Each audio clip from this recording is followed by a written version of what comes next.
मेरे प्यारे परमेश्वर के लोगों, भाई और बहनों, अगर आप वो व्यक्ति हो, वो बहन हो, वो भाई हो, आज तक आप मनुष्य के सामने धर्मी बनने की कोशिश करते रहे लेकिन परमेश्वर के साथ सही नहीं रहे।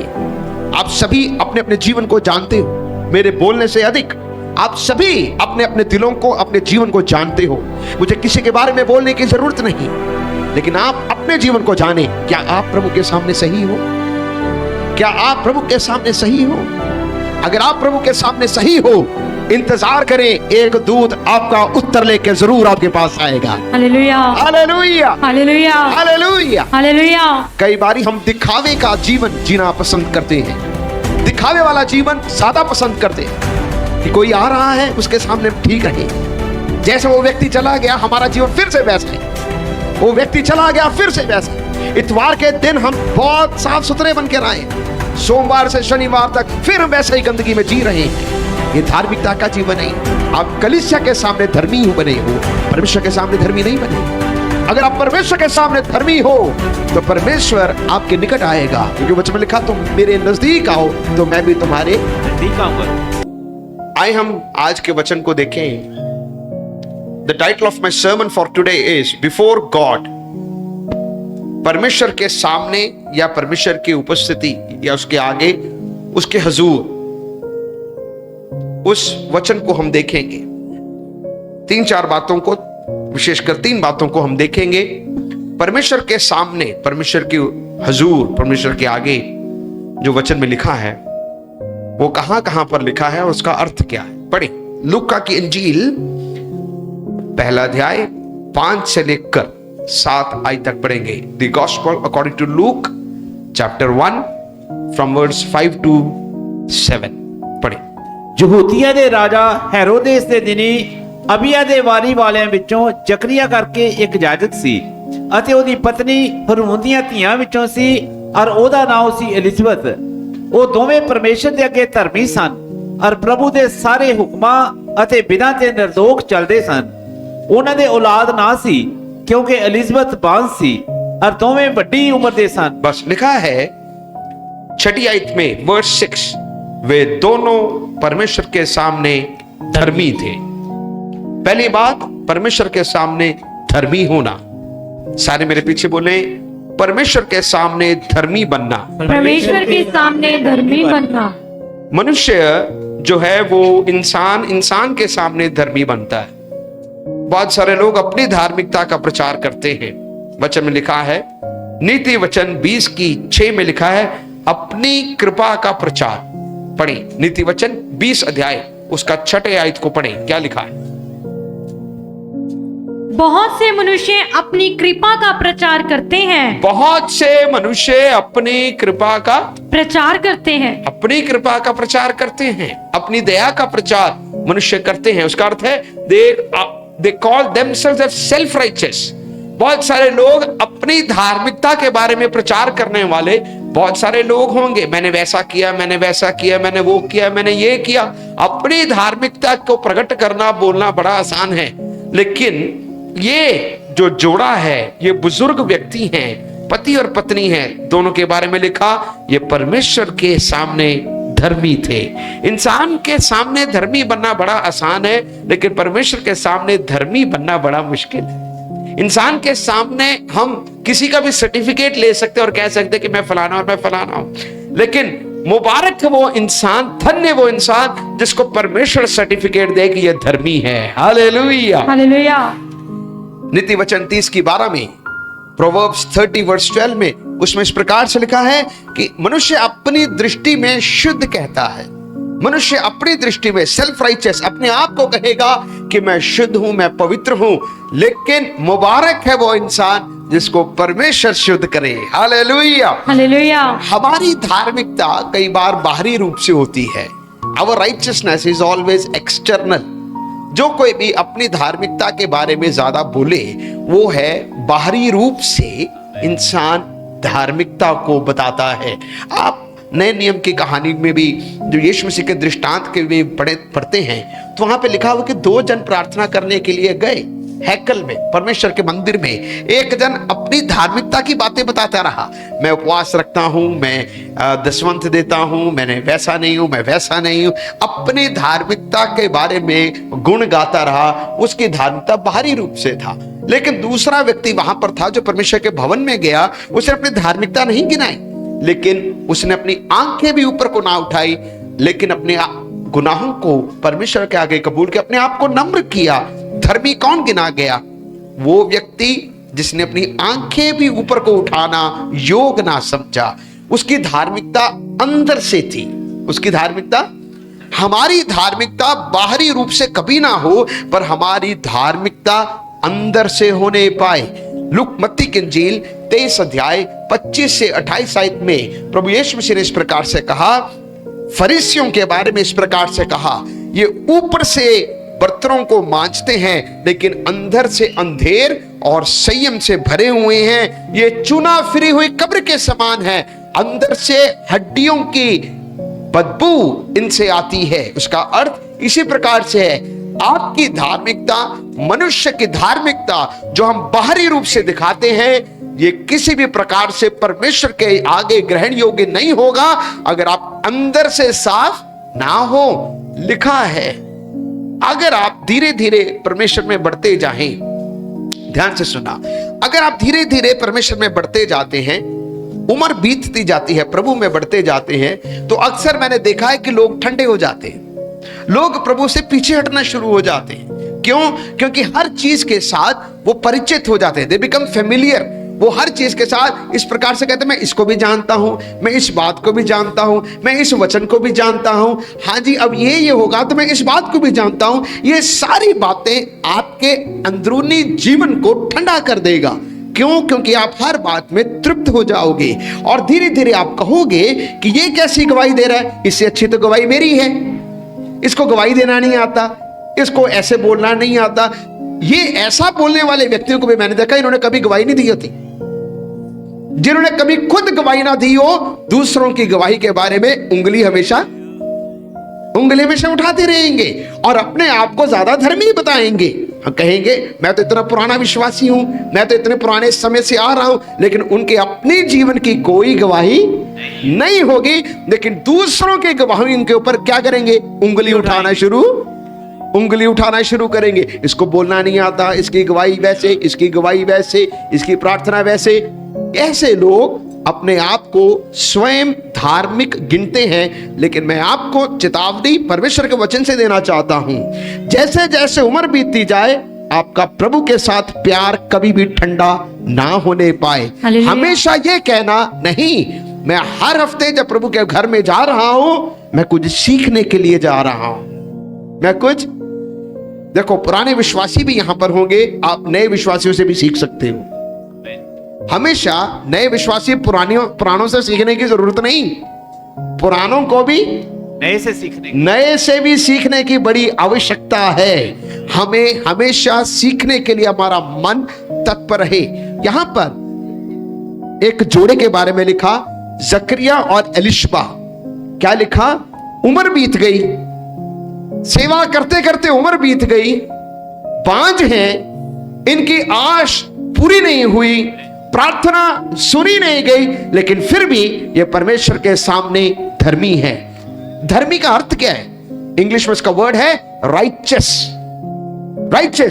राइचस का मतलब क्या है? The one who is right with God. उसका अर्थ है जो परमेश्वर के साथ सही है वही धर्मी है। सारे मेरे पीछे बोले, जो परमेश्वर के साथ सही है, जो परमेश्वर के साथ सही है वही धर्मी है, वही धर्मी है। Hallelujah, hallelujah.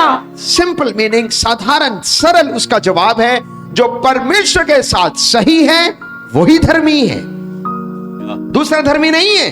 धर्मी वही है जो परमेश्वर के साथ सही है, जो परमेश्वर के साथ ठीक है।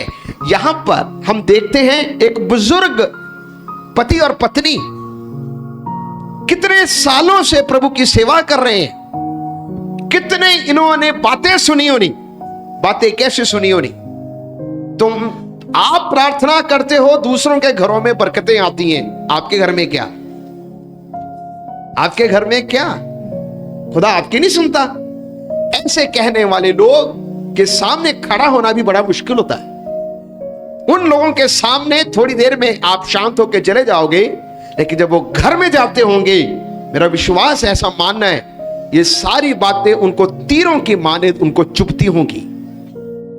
उनके दिलों के अंदर ये सारी बातें जख्म देती होंगी कि प्रभु हमारी बारी कब, हमारी बारी कब। लेकिन भजन संहिता 11:7 में लिखा है, धर्मी जन उसका दर्शन पाएंगे।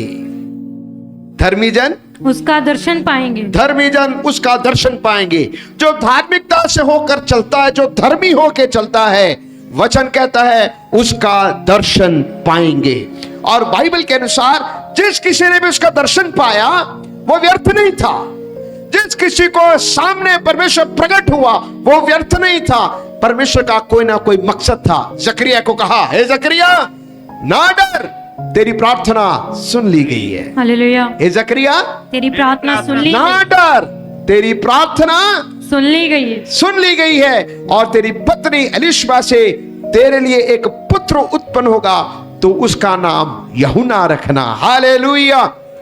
समय बीता जाए तो भी धर्मी बंदा प्रभु के ऊपर आशा को छोड़ता नहीं है।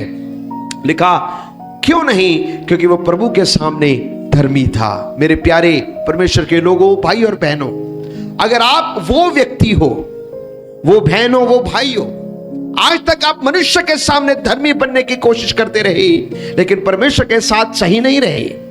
आप सभी अपने अपने जीवन को जानते हो, मेरे बोलने से अधिक आप सभी अपने अपने दिलों को, अपने जीवन को जानते हो। मुझे किसी के बारे में बोलने की जरूरत नहीं, लेकिन आप अपने जीवन को जाने। क्या आप प्रभु के सामने सही हो? क्या आप प्रभु के सामने सही हो? अगर आप प्रभु के सामने सही हो, इंतजार करें, एक दूत आपका उत्तर लेके जरूर आपके पास आएगा। Hallelujah. Hallelujah. Hallelujah. Hallelujah. Hallelujah. कई बारी हम दिखावे का जीवन जीना पसंद करते हैं, दिखावे वाला जीवन ज्यादा पसंद करते हैं कि कोई आ रहा है उसके सामने ठीक रहे। जैसे वो व्यक्ति चला गया, हमारा जीवन फिर से वैसा ही। वो व्यक्ति चला गया, फिर से वैसा ही। इतवार के दिन हम बहुत साफ सुथरे बन के आए हैं, सोमवार से शनिवार तक फिर हम वैसे ही गंदगी में जी रहे हैं। ये धार्मिकता का जीवन नहीं। आप कलीसिया के सामने धर्मी बने हो, परमेश्वर के सामने धर्मी नहीं बने हो। अगर आप परमेश्वर के सामने धर्मी हो तो परमेश्वर आपके निकट आएगा, क्योंकि वचन में लिखा, तो मेरे नजदीक आओ तो मैं भी तुम्हारे नजदीक आऊंगा। ध्यान से सुने, जकरिया नबी की पुस्तक में एक कहानी है। यहोशुआ महायाजक ने मैले वस्त्र पहन के परमेश्वर के सामने खड़ा था। उसका लिबास बाहर से गंदा था, अंदर से साफ है। वो मैं कैसे कह रहा हूं? क्योंकि वहां पे लिखा, शैतान वहां पे उपस्थित हुआ परमेश्वर के सामने यहोशुआ के बारे में दोष लगाने के लिए, लेकिन परमेश्वर ने उसको झिड़का लिखा, परमेश्वर ने उसको डांटा, उसका बाहरी लिबास भी बदला, उसको सुंदर वस्त्र भी पहनाए। मेरे प्यारे परमेश्वर के लोगों, अगर आप परमेश्वर के सामने धर्मी ना हो तो परमेश्वर के सामने खड़े भी नहीं हो सकते। अगर आप परमेश्वर के सामने धर्मी हो, परमेश्वर की उपस्थिति में खड़े भी होगे, परमेश्वर की उपस्थिति में बैठने के लायक भी बढ़ोगे।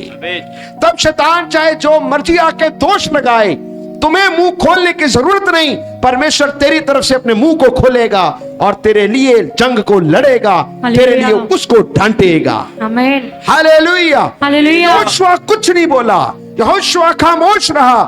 परमेश्वर यहोशुआ की तरफ से शैतान को डांटा। क्यों? क्योंकि यहोशुआ परमेश्वर के सामने धर्मी था। हाबिल के बारे में लिखा, इब्रानिया 11 बाब उसकी 4 आयत को पढ़े। Hebrews chapter 11 verse 4। इब्रानिया 11 की 4 आयत को पढ़े। विश्वास ही से हाबिल ने कैन से उत्तम बलिदान परमेश्वर के लिए चढ़ाया, हाँ। और उसी के द्वारा उसके धर्मी होने की गवाही भी दी गई, क्योंकि परमेश्वर ने उसकी बेटों के विषय में गवाही दी, और उसी के द्वारा वह मरने पर भी अब तक बातें करता है। हाबिल के बारे में लिखा कि वो धर्मी गिना गया। हाबिल और कैन 2 भाई थे, एक ही माँ बाप के 2 बेटे। कैन और हाबिल दोनों ने परमेश्वर की उपस्थिति में भेंट को चढ़ाया, लेकिन परमेश्वर ने एक की भेंट को कबूल किया, दूसरे की भेंट को नहीं कबूल नहीं किया। कैन अपने फसल में से कुछ लेकर आया, परमेश्वर के सामने चढ़ाया। हाबिल पहलौठी को लेकर आया, बलि को चढ़ाया। लिखा है परमेश्वर ने कैन और उसकी भेंट को ग्रहण नहीं किया, लेकिन परमेश्वर ने हाबिल और उसकी भेंट को परमेश्वर ने कबूल किया। अच्छा, कबूल हो गया, एक कबूल नहीं हुआ। गुस्सा किसके साथ था? परमेश्वर के साथ। निकाला किस पे? भाई पे। कई बार ऐसा ही होता है ना, गुस्सा कहे दे नाल ते कट दिया सिक्के दे होर दे होते हैं। गुस्सा परमेश्वर के साथ था, निकाला उसने हाबिल पर। हाबिल का खून किया, फर्स्ट मर्डर, पहला कत्ल भाई भाई का हुआ। पहला कत्ल दुश्मन का नहीं हुआ, पहला कत्ल भाई भाई का हुआ। और वचन में लिखा है जब ऐसा कत्ल हुआ तो परमेश्वर ने कहा हाबिल का खून बातें करता है। हाबिल का खून बातें करता है। हाबिल का खून बातें करता है। लेकिन हाबिल की भेंट धार्मिकता का भेंट गिना गया। हाबिल को क्यों धर्मी गिना गया? हाबिल पहलौठे में से लेकर आया। हाबिल जानता था कि मैंने कैसी भेंट प्रभु को देनी है। कैन एक निग्लेक्टेड, एक केयरलेस गिवर था, एक ऐसा दानी था जिसको पता कि मैंने देना भी है लेकिन लापरवाही से दिया। उसकी भेंट भी कबूल नहीं हुआ। माता पिता ने दोनों को एक जैसी शिक्षा दी होगी ना, देना है तो पहलौठा देना, पहला देना, उत्तम देना। लेकिन दोनों में से एक ने लापरवाही किया, वो धर्मी नहीं गिना गया। लेकिन जिसने भेंट लापरवाही से नहीं दिया, कहना मानकर दिया, उसकी भेंट को परमेश्वर ने धार्मिकता की भेंट को गिना गया। मेरे प्यारे अजीजों, हाबिल परमेश्वर के सामने धर्मी गिना गया। Hallelujah, hallelujah, hallelujah, hallelujah. Number 2 पढ़े प्रेरितों के काम 7 अध्याय उसकी 46 आयत को पढ़े। Acts of the Apostles chapter 7 verse 46। प्रेरितों के काम रसूलां दे करतब 7 बाब ਉਹਦੀ 46 आयत ਨੂੰ ਪੜਾਂਗੇ। ਉਹਨੇ ਪਰਮੇਸ਼ਰ ਦੇ ਹਜ਼ੂਰੋਂ ਕਿਰਪਾ ਪਾ ਕੇ ਚਾਹਿਆ ਜੋ ਯਾਕੂਬ ਦੇ ਪਰਮੇਸ਼ਰ ਲਈ ਇੱਕ ਅਸਥਾਨ ਬਣਾਵੇ। लिखा उस पर परमेश्वर ने अनुग्रह किया, अतः उसने विनती की कि वह याकूब के परमेश्वर के लिए निवास स्थान बनाए। नंबर 2 फेवर बिफोर गॉड, परमेश्वर के सामने अनुग्रह को पाना। सारे मेरे पीछे बोले, परमेश्वर के सामने, परमेश्वर के सामने अनुग्रह को पाना। अनुग्रह को पाना। दाऊद ने परमेश्वर के सामने अनुग्रह पाया। अनुग्रह किस बात का पाया? उसने देखा कि परमेश्वर का भवन नहीं है, तंबू में वास स्थान। उसने कहा कि नहीं, मैं परमेश्वर के लिए एक भवन को बनाऊंगा। लेकिन ये बात उसके मन में जो आई, वो परमेश्वर का अनुग्रह था। आप कोई भी काम परमेश्वर के लिए करना चाहते हैं तो पहले ये सोचना, ये आपकी सोच नहीं, परमेश्वर का अनुग्रह के वसीले से आपके मन के अंदर ये बात आई। मैं एक बारी पिछले भी कुछ दिनों पहले भी एक शादी की मीटिंग में मैं ऐसे ही वचन दे रहा था। वचन में लिखा है कि परमेश्वर ने कहा कि मनुष्य का अकेला रहना अच्छा नहीं है, और परमेश्वर ने खुद कहा कि मैं उसके लिए उसके जैसा एक सहायक को बनाऊंगा। इसका अर्थ है माता पिता के अपने बच्चों के शादी के बारे में सोच से पहले परमेश्वर की सोच थी कि तुम्हारे बच्चों का अकेला रहना अच्छा नहीं। आपके मन के अंदर कई सोच आती है, फलाने के साथ यहां पर इस समय इस तारीख को शादी हो जाए तो अच्छा है। लेकिन परमेश्वर की सोच पहले है, उसके बाद आपकी सोच आएगी। यह परमेश्वर का अनुग्रह था जो दाऊद के मन के अंदर आया कि मैं परमेश्वर के लिए क्या बनाऊंगा, एक भवन बनाऊंगा। मैंने ऐसा जीवन में देखा है, जिस किसी के ऊपर परमेश्वर का फेवर हो, जिस किसी के ऊपर परमेश्वर का अनुग्रह हो, वो दरवाजों को खोलता है, वो रास्तों को खोलता है। क्या खोलता है? रास्तों को खोलता है। सुनना, अनुग्रह दरवाजों को खोलता है। कैसे? जहां पर अनएक्सपेक्टेड, जहां पर नहीं भी सोचा होता, वहां से खुदा नए नए रास्तों को तैयार करता है। अनएक्सपेक्टेड कनेक्शंस, जहां पर कहीं पे नहीं भी सोचा था, वहां पर उन लोगों के साथ आपका मेल मिलाप परमेश्वर कराएगा।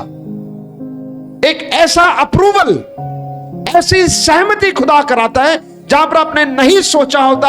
आप डरते हो, मन के अंदर विचलित होते हो, यह काम होगा या नहीं होगा, यह काम सहमति में होगा या नहीं होगा। लेकिन अगर आप प्रभु में चलते हो, जहां पर नहीं भी सोचा होता, अगर वहां पर सहमति हो जाए तो समझना ये आपकी तरफ से नहीं, ये परमेश्वर का अनुग्रह हुआ। अगर आप कहीं पर गए हो, अगर आप ढूंढ रहे हो कि मुझे कोई मौका मिले, आपसे भी बढ़कर अनेकों लोग वहां पर होंगे जो आपसे ज्यादा काबिलियत रखते होंगे, आपसे भी ज्यादा होनहार, विद्वान, ज्यादा अच्छे लोग इस दुनिया में होंगे। लेकिन अगर आप चुने जाते हो, अगर आपको वो मौका मिलता है, तो समझना यह परमेश्वर का अनुग्रह ही हुआ, इसके अलावा और कुछ नहीं था। आमेन। यूसुफ के बारे में अगर आप पढ़ो तो उसके ऊपर परमेश्वर का अनुग्रह था। उसके भाइयों ने उसको मारने का प्लान बनाया, लेकिन परमेश्वर का अनुग्रह था कि परमेश्वर उसको जीवित रखना था। उसके भाइयों ने उसको गड्ढे में डाला, उसको सोचा कहानी खत्म हो गई, लेकिन परमेश्वर की योजना थी कि नहीं, उसको गड्ढे से बाहर निकालना था। उसके भाइयों ने उसको गुलाम बना के बेच दिया और सोचा कि यह गुलाम रहेगा, लेकिन यह परमेश्वर का अनुग्रह था कि वो जिस घर में काम करने के लिए गया वो नौकर बनकर नहीं रहा, लेकिन सुपरवाइजर बन गया। दुश्मनों ने जिस देश में वो रह रहा था, लोगों ने सोचा इसने गलत काम किया है, हालांकि उसने किया नहीं था। उसके ऊपर झूठा दोष इल्जाम लगाकर उसके जेल में डाल दिया गया, लेकिन यह परमेश्वर का अनुग्रह था कि वो जेल में भी सुपरवाइजर बन के रहा। उसके पिलाने वाले बटलर और वो लोग दर्शन देखा भूल गए। इसका अर्थ यूसुफ ने बताया कि जो तुम दर्शनों को देख रहे हो उसका अर्थ ये है। दोनों भूल गए, लेकिन यह परमेश्वर का अनुग्रह था कि परमेश्वर ने उसको भूला नहीं।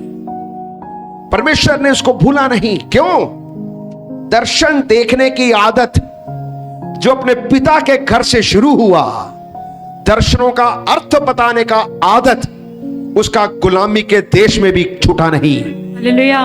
प्यारे अजीजों सुनो, आपने जो परमेश्वर का अनुग्रह बचपन से पाया या छोटी उम्र में जो कुछ भी खुदा के अनुग्रह को पाया, उम्र में बढ़ते जाओ तो भी परमेश्वर के सामने धर्मी रहना, अर्थ बताना, दर्शन देखना, आत्मिकता को गंवाना नहीं, खोना नहीं, ये आपको एक दिन ऊंचा और उच्च पदवी में लेकर जाएगा।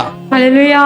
अगर यूसुफ जो उसके अंदर खुदाइयत भरी हुई थी, परमेश्वर का अनुग्रह उसके साथ था, वो साथ साथ बना रहा, तो देखो एक दिन वो प्रधानमंत्री भी बन गया, अपने भाइयों के लिए छुटकारे का कारण भी बन गया।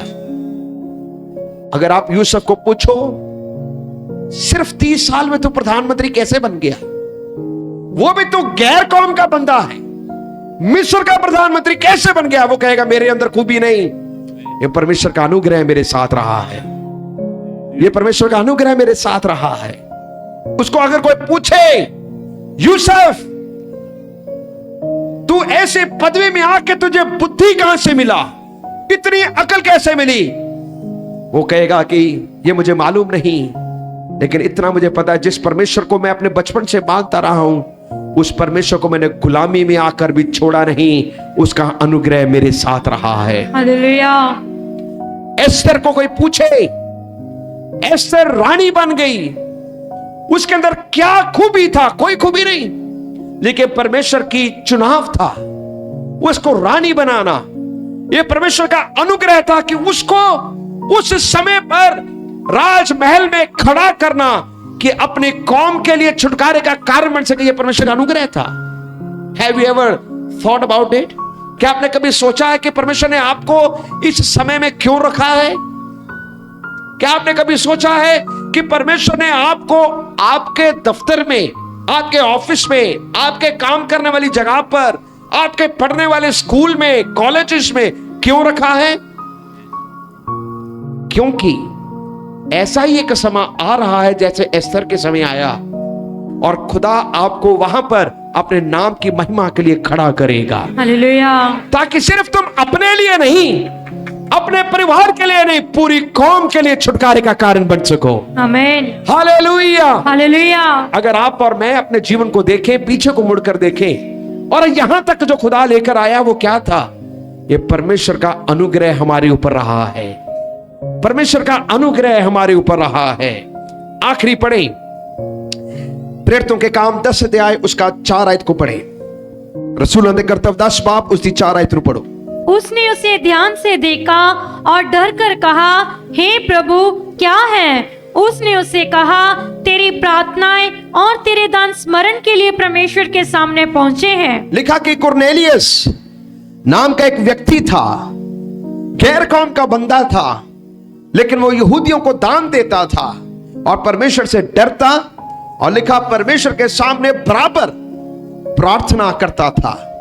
कुरनेलियस दान देने में भी बराबरी रखता था और प्रार्थना करने में भी बराबरी रख। कई बारी हम प्रार्थना करने में सही हैं पर दान देने में सही नहीं है। कई बारी हम दान देने में सही हैं पर प्रार्थना करने में सही नहीं है। यहां पे लिखा तीसरी बात, ये सिर्फ दान देने प्रार्थना करने में नहीं, लेकिन परमेश्वर से भी डरता था। हम कई बार दान देने में भी सही, प्रार्थना भी टाइम से करेंगे, लेकिन परमेश्वर से नहीं डरते, खुदा से नहीं डरते। लेकिन कुरनेलियस के बारे में लिखा, ये परमेश्वर के सामने डरता भी था, परमेश्वर के सामने दान भी देता था, प्रार्थना भी करता था, और परमेश्वर के सामने इसका दान और प्रार्थना सब कुछ क्या की गई? कबूल हुई। हिंदी में लिखा, इंग्लिश में लिखा, दे वर अ मेमोरियल बिफोर गॉड। हम अपने आसपास देखें तो जो महान बंदे हैं हमारे देश के या किसी भी मुल्क के, महान बंदे जो होते हैं, कुछ बड़ा काम करें तो कुछ मेमोरियल कोई चीज बनाएंगे, कहेंगे यादगारी का भवन है ना। आप खासे च जाओ, तुसी वेखो उत्थे हैगा ना एक वॉर मेमोरियल है ना, एक बड़ी लंबी तलवार है, छियाटे च है, बहुत लंबी तलवार बनाई है, उसने क्या जाता है, उस बिल्डिंग का नाम है वॉर मेमोरियल। युद्ध ਨੂੰ याद करते हुए वो बिल्डिंग बनाई है।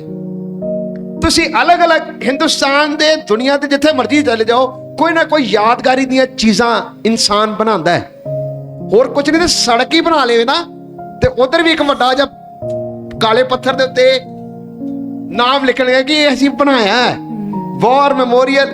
जे वो स्थान बनाया तो कहीं सड़क तो देगा कि ये यादगारी दी जगह है। इंसान अपनी यादगारी के लिए बड़ा कुछ बनाता है कि मेरी याद रहे। सदाम हुसैन क्या जाता, इराक का जड़ा प्रेसिडेंट सी, उसने अपनी यादगारी दे विच अपने बुत बनाए सन, स्टैचूस बनाए थे, लेकिन वो भी जब तख्त पलटा तो सबसे पहले लोगों ने क्या किया पता, उसका ही जो स्टैचू था, बुत था, उन्हें तोड़िया, थले सुटिया।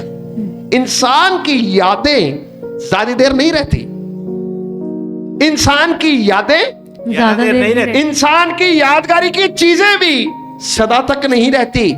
और कुछ नहीं है तो आप सोचना, एक पीढ़ी पलटे, जो कुछ बनाया है सब कुछ मिट्टी के नीचे आ जाता है, सब कुछ मिट्टी के नीचे आ जाता है। अगर इंसान वो भी ना करे, खुद भी ना करे, तो एक भूचाल भी इंसान की सारी यादगारी की चीज को मिट्टी के नीचे कर सकता है। मेरे प्यारे अजीजों, हम इंसान के सामने यादगारी की चीजें बनाते हैं और कहना चाहते हैं कि ये यादगार रहे, ये यादगार रहे, ये काम यादगार रहे, लोग मेरे बारे में सोचे। सही है, लेकिन वचन सिखाता है कुरनेलियस जो कुछ भी कर रहा था दृश्य नहीं था, देखने वाली चीज नहीं है, प्रार्थना देखने वाली चीज नहीं, उसका दान भी वो कैसे दे रहा कुछ पता नहीं, लेकिन लिखा है परमेश्वर के सामने उसका भेंट और उसकी प्रार्थनाएं यादगार बन गई। हालेलुया। यादगारी के लिए परमेश्वर के सामने।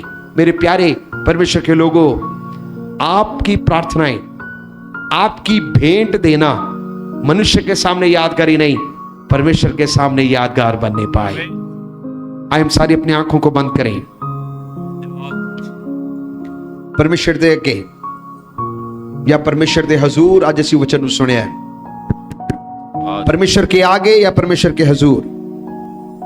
वचन में लिखा है कि जकरिया और एलिशबा दोनों परमेश्वर के सामने धर्मी थे। क्या आप परमेश्वर के सामने धर्मी हो? कई बार परिवार का एक जी धर्मी में, धार्मिकता में चलता, दूसरा नहीं चलता। हम प्रार्थना करते हैं कि जैसे जकरिया और एलिशबा दोनों धर्मी थे, आप दोनों भी धर्मी बनने पाओ। परमेश्वर के सामने धार्मिकता को कबूल करे, धर्मियों के जीवन को जीना। उसका अर्थ है मनुष्य के सामने धर्मी नहीं, परमेश्वर के सामने धर्मी, परमेश्वर के सामने धर्मी। आपका प्रचार, आपके वचन, आपकी बातें मनुष्य से अधिक परमेश्वर के सामने धार्मिकता गिनी जाए। अब्राहम परमेश्वर के सामने धर्मी गिना गया। मेरे प्यारे परमेश्वर के लोगों, आपका यत्न प्रयत्न यही हो कि खुदावंद तू मुझे धर्मी बनाना। अगर आप धार्मिकता से अपना जीवन को जियोगे, आप उसका दर्शन को जरूर देखेंगे, आप उसके दर्शन को जरूर देखेंगे। मेरे प्यारे अजीजों, अगर आपने अभी तक परमेश्वर के अनुग्रह को हासिल नहीं किया, परमेश्वर में बने रहो, परमेश्वर में बने रहो, परमेश्वर में खड़े रहो। हालात परिस्थिति उलट पुलट जैसे मर्जी हो जाए, परमेश्वर का अनुग्रह आपके साथ साथ रहेगा। यूसुफ परमेश्वर के सामने अनुग्रह को पाया। वो कैसे भी हालातों में गया तो भी दुख का समय से ज्यादा उसके खुशी का समय बीत गया। आज आप दुख के समय को देख रहे होंगे, लेकिन परमेश्वर का अनुग्रह आपके ऊपर होगा तो आपके दुख के समय से ज्यादा आपके खुशी का समा खुदा दिखाएगा। यूसुफ, नेहमाया, एस्तर, ये सारे इस बात के गवाह हैं कि परमेश्वर का अनुग्रह उनके ऊपर था। तीसरा हमने सुना, कुरनेलियस की प्रार्थनाएं और दान परमेश्वर की उपस्थिति में यादगार बन गए। आपके दान, आपकी प्रार्थनाएं प्रभु की उपस्थिति में यादगार बनने पाए। ऐसी प्रार्थना करें, ऐसा दान दे कि खुदा कहे ये मेरे सामने सुगंधित धूप की मानित पहुंच चुकी है। Hallelujah, hallelujah. प्यारे प्रभु, मैं आपका धन्यवाद और आपकी स्तुति करता हूं।